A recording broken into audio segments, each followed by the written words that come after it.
What's up mga guys, may mga kasatanan. So may ari naman tatigali isa ka system unit nga hindi mag-power on. So possible basi ang board or ang power supply ang damage.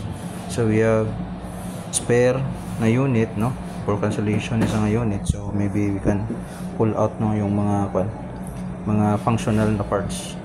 Okay, so next we have printer na thermal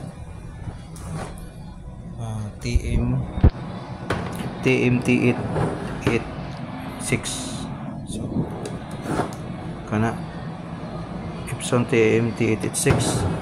Problem sini is dili mag-cut, printer cutter di mag-cut. So labayan tala na aron araw na oil. Okay, so next we have two star printer suppose for replacement sa printer head. Okay, so kana karon mga guys ang ato ang banatan for today's video. Alright.